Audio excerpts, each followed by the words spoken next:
మంచి గేటెడ్ కమ్యూనిటీలో ఇల్లు తీసుకోవాలనేది ప్రతి మధ్యతరగతి వారి కల.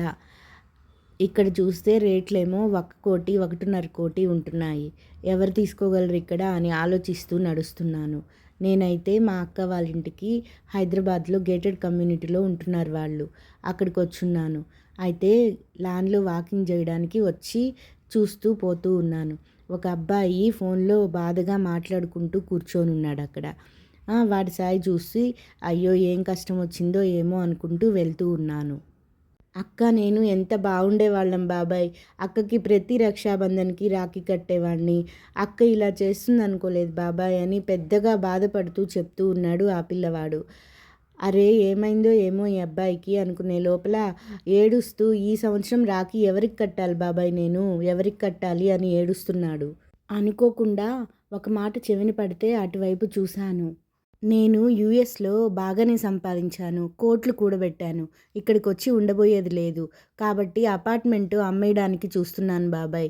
ఎంతొస్తే అంతకు అమ్మేసి, కొన్న రేటు కూడా అవసరం లేదు నాకు, అమ్మేసి వెళ్ళిపోదామని చూస్తున్నాను బాబాయ్ అన్నాడు.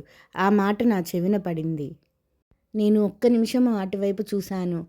వెంటనే అటు వెళ్ళి, తమ్ముడు ఏదో అపార్ట్మెంట్ అమ్ముతానంటున్నావు కదా, అది మాకు అనుకూలమైన రేట్ అయితే మేము కొనడానికి సిద్ధంగా ఉన్నాము. మాకేమన్నా డీటెయిల్స్ చెప్తావా అని అడిగాను. ఓ విన్నారా అండి మీరు, ఈ కమ్యూనిటీలోనే మా ఇల్లు ఉందండి, అమ్ముదామని అనుకుంటున్నాను. ఇప్పుడే చూపిస్తాను, నాతో రండి అన్నాడు ఆ పిల్లవాడు. ఏమైంది బాబు, ఎందుకు ఇల్లు అమ్మాలనుకుంటున్నావు అని అడిగాను. నా వైపు చూసి చెప్పడం మొదలుపెట్టాడు. మా అమ్మ చిన్నప్పుడే చనిపోయిందండి. నేను, అక్క, నాన్న చాలా సంతోషంగా ఉండేవాళ్ళమి. మా అక్కకి పెళ్ళయింది. బావ కూడా చాలా బాగా చూసుకునేవాడు. మా నాన్న మా అక్కని బావని చూసి మురిసిపోయేవాడు.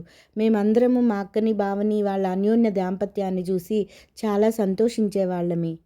మా అక్క మొదటి మ్యారేజ్ డేని చాలా గ్రాండ్గా చేద్దాం అనుకున్నాము. ఆ వస్తువులు కొనుక్కోవడానికి అక్క షాపింగ్కి బయలుదేరింది. అయితే ఇంక తిరిగి రాలేదు మా అక్క. అది చూసి మా నాన్న గుండెపోటుతో చనిపోయాడు. మా అక్క 100 మంది అనాథ పిల్లల్ని దత్తత తీసుకుని వాళ్ళని చదివిస్తుంది. ఇప్పుడు ఆ బాధ్యత నేను తీసుకున్నానండి. ఈ అపార్ట్మెంట్ అమ్మగా వచ్చిన డబ్బులన్నిటినీ ఆ పిల్లల పేరు మీద ఫిక్స్డ్ వేద్దామని నిర్ణయించుకున్నానండి నేను అన్నాడు. నేను అలాగే చూస్తుండిపోయాను అతన్ని. ఇంత చిన్న వయసులో ఈ అబ్బాయి ఎంత మెచ్యూర్డ్గా ఉన్నాడు, ఎంత మంచి పెంపకం. ఇలాంటి వాళ్ళు ఎంత బాగా దేశంలో చాలామంది ఉంటే అసలు దేశమే ఒక రామరాజ్యంగా తయారవుతుంది అని మనసులో అనుకుంటూ అతని వైపు చూస్తూ ఉండిపోయాను. వాళ్ళ అక్క గుర్తొచ్చింది. ఎంత గొప్ప మనిషి ఆ అమ్మాయి. తమ్ముడు కూడా తనలాగే తయారయ్యాడు. ఎంత మంచి పిల్లలు వీళ్ళు అసలు అనుకొని అలానే చూస్తుండిపోయాను. అపార్ట్మెంట్ కొంటామో లేదో తెలియదు కానీ ఒక గొప్ప మనిషిని కలిసిన భావన.